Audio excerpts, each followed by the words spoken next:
بسم اللہ الرحمن الرحیم الذین کفروا وصدوا عن سبیل اللہ اضل اعمالہم، جن لوگوں نے کفر کیا اور اللہ کے راستے سے روکا اور خود بھی رکے. صدا یا سدو میں عرض کر چکا ہوں بار بار، رکنا بھی روکنا بھی، یہ فعل لازم بھی ہے، فعل متعدی بھی ہے. جنہوں نے کفر کیا خود بھی رکے اور دوسروں کو بھی روکا اللہ کے راستے سے، اللہ نے ان کی ساری جد و جہد کو ضائع کر دیا. اضل اعمالہم، ان کی ساری کوشش جو تھی اللہ کے دین کے راستے کو روکنے کی، حضور کی دعوت کو کے راستے کو روکنے کی، سب جا چکی، ضائع ہو چکی، اکارت ہو چکی. اور اب یہ قافلہ جو ہے دعوت محمدی کا صلی اللہ علیہ وسلم اور انقلاب نبوی کا، یہ اپنے منزل کی طرف بڑھے گا، وہ آخری درجے میں اب شامل ہونے والا ہے. والذین آمنوا وعملوا الصالحات وآمنوا بما نزل علی محمد وهو الحق من ربهم کفر عنہم سیئاتہم واصلح بالہم.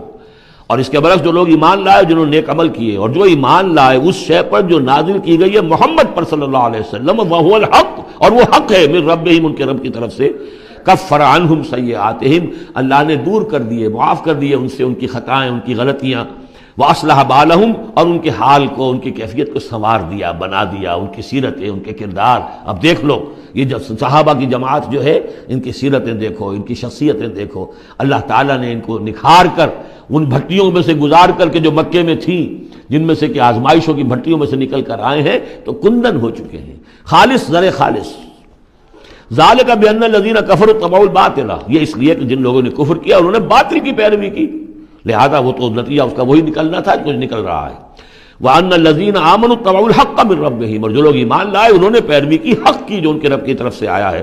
كَذَلِكَ يَضْرِبُ اللَّهُ لِلنَّاسِ أَمْثَالَهُمْ، اسی طرح اللہ تعالیٰ لوگوں کے لیے ان کی مثالیں بیان کرتا ہے. فَإِذَا لَقِيتُمُ الَّذِينَ كَفَرُوا فَضَرْبَ الرِّقَابِ. اب یہ ہے آیت جو مشکلات القرآن میں سے ہے. اس کی وجہ کیا ہے کہ اس میں بھی ایک تقدیم و تاخیر ہے. تقدیم و تاخیر کا اصول میں بتا چکا ہوں، قرآن مجید میں ہوتا ہے اس کے آہنگ کی وجہ سے، اور غور کرنا پڑتا ہے کہ اس کی اصل ترتیب کیا ہے، اور اس سے پھر بات واضح ہوتی ہے. تو یہ قانون دیا جا رہا ہے، اسی کا حوالہ تھا سورہ انفال میں کہ اگر یہ پہلے سے بات نہ آ گئی ہوتی تو اے مسلمانوں، تم نے جو یہ قیدیوں کو زر فدیہ لے کر چھوڑنے کا فیصلہ کیا ہے، اس پر تم پر بڑی سخت گرفت ہوتی اللہ کی. لیکن چونکہ یہ آیت آ چکی تھی، اب وہ اس کی وضاحت میں کر دوں گا آپ کو. فَإِذَا لَقِيتُمُ الَّذِينَ كَفَرُوا، تو اے مسلمانوں جب اب تمہاری مٹ بھیڑ ہو کافروں سے، اب جو ہے آرم کانفلکٹ شروع ہونا ہے، اب تلوار سے ٹکرائے گی، میدان میں تمہیں آنا پڑے گا. تو اس کا قاعدہ کیا ہے؟ فَضَرْبَ الرِّقَابِ، تو ان کی گردنوں کو مارنا ہے. پہلا کام یہ ہے، ان کی گردنیں مارو، انہیں قتل کرو. حَتَّى إِذَا أَسْخَنْتُمُوهُمْ، یہاں تک کہ جب تم ان کو اچھی طریقے سے کچل دو، ان کی طاقت ختم ہو جائے. فَشُدُّ الْوَثَاقِ، پھر تم ان کو قیدی بنا سکتے ہو، پھر باندھو ان کو مضبوطی کے ساتھ. فَإِمَّا مَنًّا بَعْدُ وَإِمَّا فِدَاءً حَتَّى تَضَعَ الْحَرْبُ أَوْزَارَهَا، اور پھر چاہے تو انہیں اس کے بعد جو ہے تم چھوڑ سکتے ہو احسان رکھ کر، بغیر فدیہ لیے، اور وَإِمَّا فِدَاءً، یا فدیہ لے کر. حَتَّى تَضَعَ الْحَرْبُ أَوْزَارَهَا، یہاں تک کہ جنگ جو ہے وہ اپنے ہتھیار رکھ دے، ڈال دے. اس میں ہے اصل میں تقدیم و تاخیر. یہ پہلے ہے حَتَّى إِذَا أَسْخَنْتُمُوهُمْ فَشُدُّوا الْوَثَاقَ حَتَّى تَضَعَ الْحَرْبُ أَوْزَارَهَا فَإِمَّا مَنًّا بَعْدُ وَإِمَّا فِدَاءً. یعنی یہ کہ جب تمہارا مقابلہ کافروں سے ہو تو پہلے مرحلہ یہ کہ ان کی گردنیں مارو، پھر جب ان کی قوت کچلی جائے پھر تم انہیں قیدی بنا سکتے ہو، جب تک کہ جنگ اپنے ہتھیار بالکل رکھ دے. اب اس کو سمجھ لیجئے کہ ایک ہوتی ہیں بیٹلز، ایک ہوتی ہے وار. بدر جنگ تھی لیکن بیٹل کی نوعیت کی تھی، وار تو 6 سال تک چلنی ہے. Battle of Badr, battle of Uhud, battle of Ahzab, battle of Bani al Mustaliq, battle نہ معلوم کتنی بیٹلز ہیں. یہ 6 سال تک مسلسل جنگ ہے، جس میں کہ تھوڑا سا وقفہ آیا صلح حدیبیہ کی وجہ سے، ورنہ تو جا رہا ہے. وار واز کنٹینیوئنگ، وار ابھی ختم نہیں ہوئی ہے، ایک بیٹل ختم ہوئی ہے، ایک مہم ختم ہوئی ہے، ایک لڑائی ختم ہوئی ہے، جنگ تو جاری ہے. حتیٰ تضع الحرب اوزارها، جبکہ وہ جنگ اپنے ہتھیار رکھ دے، یعنی اس درجے وہ دین کا غلبہ ہو جائے کہ اب کوئی ریزسٹنس نہ رہے. تو پھر یہ ہے کہ چاہے تم ان کو چھوڑ دو فدیہ لے کر، اور چاہے تم ان کو ویسے بھی احسان سے بھی چھوڑ دو تو کوئی حرج نہیں، احسان کرو بغیر فدیہ لیے بھی چھوڑ دو تو کوئی حرج نہیں. لیکن جب تک کہ ابھی مقابلہ چل رہا ہے، اس وقت تک فدیہ لے کر چھوڑ دینے کے معنی کیا ہوئے کہ آپ نے کفر کو تقویت پہنچائی. جو آج جنگ کر کے یہاں کرنے کے لیے آئے تھے ان میں سے 70 مارے گئے. اچھا وہ تو کفر کا ایک بازو تو ٹوٹ گیا، لیکن یہ 70 جو تمہاری قید میں آئے تھے اس کو تم نے فدیہ لے کر چھوڑ دیا، تو یہ بازو دوبارہ جا کر تم پر حملے کے لیے تیار ہو جائے گا کہ نہیں؟ لیکن چونکہ یہاں پہ اب اس کا معاملہ ججمنٹ کا، واقعتاً دشمن کی کمر کچلی گئی ہے یا نہیں، یہ ہے ججمنٹ کا معاملہ. تو حضور نے اگر یہ سمجھا کہ قمر کچھ نہیں گئی ہے تو اس کے اوپر پکڑ نہیں ہو سکتی. اجتہاد جو ہے، اجتہاد کا اصول یہ ہے کہ اجتہاد میں مخطی بھی ہو تو اسے اجر ملتا ہے اور مصیب ہو تو دوہرا اجر ہے. چونکہ حضور کے اجتہاد پر یہ تھا تو آپ کو اگر چھوڑ دیا گیا تو اما منن بعد و اما فدان، جب یہ آلٹرنیٹو اس کے اندر موجود ہے اس آیت کے اندر کہ اس کے بعد پھر چاہو تو تم بغیر کوئی فدیہ لیے ہوئے احسان دھر کر چھوڑ دو اور چاہے فدیہ لے کر چھوڑ دو، تو حضور نے اس کو استعمال کیا ہے. اگرچہ اللہ تعالیٰ کے نزدیک ابھی وہ کچھ بھی نہیں گئی تھی کفر کی طاقت، لہذا یہ قبل از وقت ہے جو اجتہاد ہو گیا ہے. اسی لیے کہا کہ اگر یہ آیت نازل نہ ہو چکی ہوتی پہلے تو جو کچھ تم نے کیا ہے، ما کان لنبی ان یکون لہ اسرا حتی یسخن فی الارض، وہی لفظ جو یہاں آیا ہے حتی اذا اسخنتموہم حتی یسخن فی الارض. کسی نبی کے لیے یہ روا نہیں ہے کہ وہ کوئی قیدی بنا لے جب تک کہ زمین میں پوری طریقے سے خوریزی نہ ہو جائے اور کفر کو کچل نہ دیا جائے. تریدون عرض الدنیا، تم دنیا کا ساز و سامان چاہتے ہو کہ یہ فدیہ دیں گے رقم آئے گی. واللہ یرید الآخرہ، اللہ کے نگاہوں کے سامنے آخرت ہے. اللہ عزیز الحکیم، اللہ عزیز اور حکیم ہے. لولا کتاب من اللہ سبقا، اگر یہ اللہ کی طرف سے وہ کتاب پہلے آنا چکی ہوتی، حکم، اب یہ کتاب کے معنی پھر وہی حکم ہے یہاں پر، اللہ کی طرف سے پہلے یہ آیت جو ہے جو اس حکم پر مبنی ہے وہ نازل نہ ہو چکی ہوتی، لمسکم فیما اخذتم عذاب عظیم، تو جو کچھ تم نے لیا ہے اس پر تمہارے اوپر بڑی سخت گرفت ہوتی ہے اللہ کی طرف سے. لیکن چونکہ وہ تھی فَكُلُوا مِمَّا غَنِمْتُمْ حَلَالًا طَيِّبًا، تو جو بھی اب تمہیں غنیمت ملی ہے اسے کھاؤ حلال، اس کو حلال اور طیب سمجھتے. یہ ہے اس آیت کا مطلب. جب تمہارا مقابلہ ہو دشمنوں سے تو گردنیں مارنا ہے پہلا کام. پھر جب پوری طرح کچل لو، طاقت کچھ نہیں گئی کفر کی، تو پھر قیدی بھی بناؤ.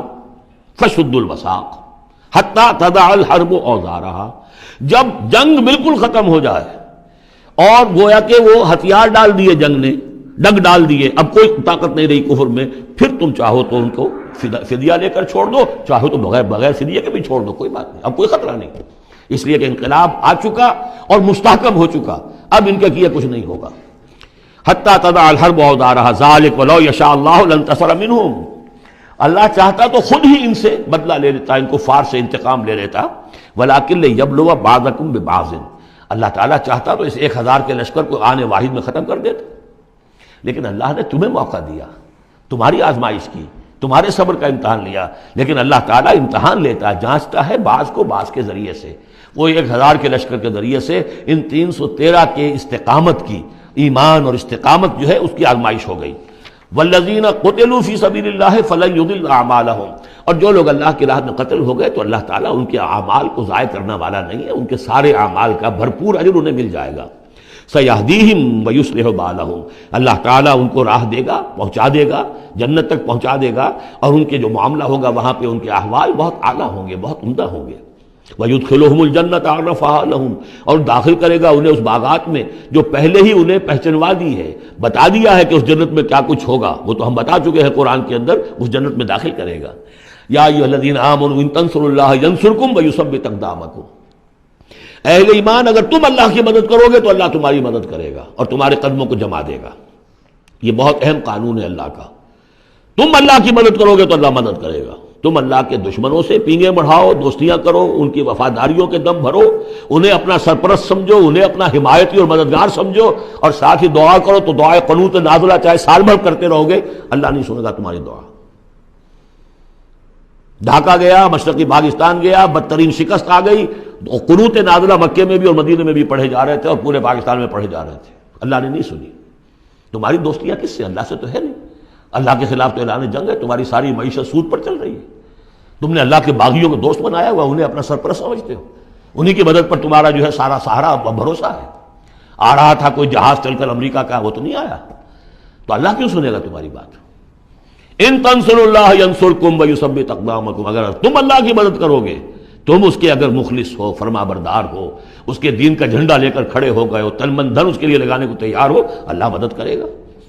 اور تمہارے قدم جما دے گا. والذین کفروا فتعسا لهم، اور وہ لوگ جنہوں نے کفر کیا ہے ان کے لیے تو پھر ہے ان کو گویا کہ رد کر دینا، راندہ درگاہ کر دیے جائیں گے، وہ کھائیں ٹھوکریں. وعد اللہ اعمالہم، اللہ نے ان کے تمام اعمال کو، جد و جہد کو، کوششوں کو بالکل گمراہ کر دیا، یعنی ختم ہو گئی وہ، اور ان کا حاصل کچھ نہ ہوا.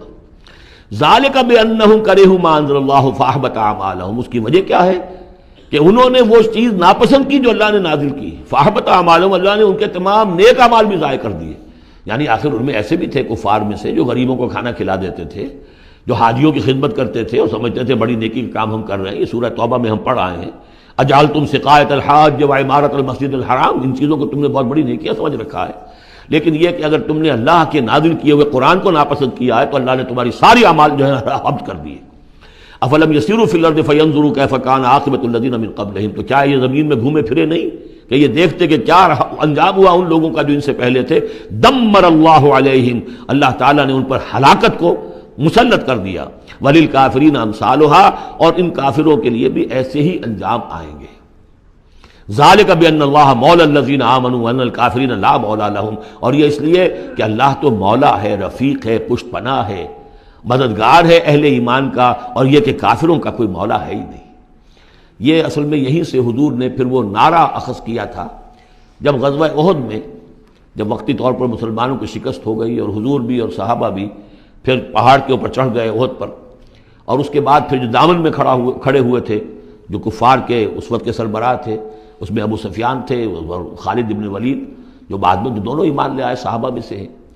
تو اس وقت یہ ہے کہ ابو سفیان نے نعرہ لگایا تھا لنا عزا ولا عزا لکم، ہمارے لیے عزا جیسی دیوی ہے، اس نے ہماری مدد کی ہے، تمہارے لیے تو عزا ہے ہی نہیں. تو حضور نے کہا تھا مسلمانوں سے جواب دو اللہ مولانا ولا مولا لکم، اللہ ہمارا مولا ہے، تمہارا کوئی مولا نہیں. اس نے کہا تھا اعلی حبل، لیکن یہ کہ اس کے جواب میں کہا گیا اللہ اکبر، اللہ سب سے اعلیٰ بھی ہے، بڑا بھی ہے. تو یہ جو نعرہ ہے کہ اللہ مولانا ولا مولا لکم ذالک بان اللہ مولا الذین آمنوا وان الکافرین لا مولا لہم ان اللہ یدخل الذین آمنوا وعملوا الصالحات جنات تجری من تحتها الانہار، یقیناً اللہ تعالیٰ داخل کرے گا ان لوگوں کو جو ایمان لائے، جن نے نیک عمل کیے، ان باغات میں جن کے دامن میں ندیاں بہتی ہوں گی. والذین کفروا یتمتعون ویاکلون کما تاکل الانعام، اور وہ لوگ جو کفر کر رہے ہیں وہ کھا پی رہے ہیں، عیش اڑا رہے ہیں دنیا میں، کھا رہے ہیں جیسے کہ حیوانات بھی کھاتے ہیں. والنار مثوی لکم، لیکن یہ کہ بالآخر ان کا ٹھکانہ جو ہے وہ آگ ہے. وَكَأَيٍّ مِّن قَرْيَةٍ هِيَ أَشَدُّ قُوَّةً مِّن قَرْيَتِكَ الَّتِي أَخْرَجَتْكَ، اور اے نبی کتنی ہی بستیاں ایسی گزری ہیں کہ جو اس بستی سے کہیں زیادہ قوت میں تھیں جس نے آپ کو نکلنے پر مجبور کیا ہے. مکے سے بڑے بڑے شہر تھے، اس سے بڑی اس کی جو ہے قوتیں تھیں، بڑی طاقتور قومیں وہاں رہتی تھیں. تو یہ جو بستی جس نے کہ آپ کو وہاں سے نکلنے پر مجبور کیا ہے، اس سے کہیں زیادہ بڑی جو بستیاں تھیں انہیں ہم نے ہلاک کیا. اہلکناہم فلا ناصر لہم، ان کو ہم نے ہلاک کر دیا اور ان کا کوئی مددگار نہ ہوا. افمن کان علی بینۃ من ربہ کمن زین لہ سوء عملہ، تو بھلا وہ شخص جو اپنے رب کی طرف سے بینہ پر ہے، اس کی سرشت اور اس کی فطرت نیک ہے، اور پھر یہ کہ اس کو اللہ تعالیٰ نے جو ہدایت دی ہے وہ اس پر قائم ہے. کمن زین لہ سوء عملہ، کیا وہ اس جیسا ہو جائے گا کہ جس کے اعمال اس کے لیے مزین کر دیے گئے ہیں، برے اعمال اس کے، لیکن اسے محسوس ہوتا ہے کہ بڑے شاندار میرے اعمال ہیں، میری تہذیب، طریقتکم المثلیٰ، تمہارا کلچر بہت اعلیٰ کلچر، مثالی کلچر. واتبعوا اہواءہم، اور انہوں نے پیروی کی ہے اپنی خواہشات کی. ان دونوں میں ظاہر بات ہے کوئی مساوات نہیں ہو سکتی. وہ جو اللہ کی طرف سے بینہ پر ہے وہ کامیاب ہونے والے ہیں، اور یہ لوگ جو اپنی خواہشات کی پیروی کر رہے ہیں ناکام ہونے والے ہیں. مثل الجنۃ التي وعد المتقون فيها انہار من ماء غیر آسن وانہار من لبن لم يتغیر طعمه وانہار من خمر لذۃ للشاربین وانہار من عسل مصفى ولهم فيها من كل الثمرات ومغفرة من ربهم كمن هو خالد في النار وسقوا ماء حمیما فقطع امعاءهم. صدق اللہ العظیم. مثال اس جنت کی جس کا وعدہ کیا گیا ہے متقیوں سے، اس میں نہریں ہیں پانی کی جن میں کوئی بو نہیں، اور نہریں ہیں دودھ کی جس کا ذائقہ تبدیل نہیں ہوتا. وانہار من خمر، اور ایسی شراب کی نہریں کہ جو لذت والی ہے پینے والوں کے لیے، وانہار من عسل مصفی، اور نہریں ہیں ایسے شہد کی جس کو صاف کیا جا چکا ہو، جھاگ اتارا جا چکا ہو، وَلَهُمْ فِيهَا مِنْ كُلِّ الثَّمَرَاتِ، اور پھر مزید برآں ان کے لیے ہوں گے وہاں تمام میوے، تمام پھل، وَمَغْفِرَةٌ مِّن رَبِّكُمْ، اور مغفرت ہوگی ان کے رب کی طرف سے۔ بھلا یہ لوگ کمن ہوا خالد فی النار، بھلا وہ لوگ کہ جو ان جنتوں میں ہوں گے ان کے برابر ہو سکتے ہیں وہ کہ جو ہیں آگ میں، جو رہیں گے ہمیشہ آگ میں، وَسُقُوا مَاءً حَمِیمًا، اور انہیں پینے کو دیا جائے گا کھولتا ہوا پانی، فَقَطَّعَ أَمْعَاءَهُمْ، جو ان کی اتلیوں کو کاٹ کر رکھ دے گا۔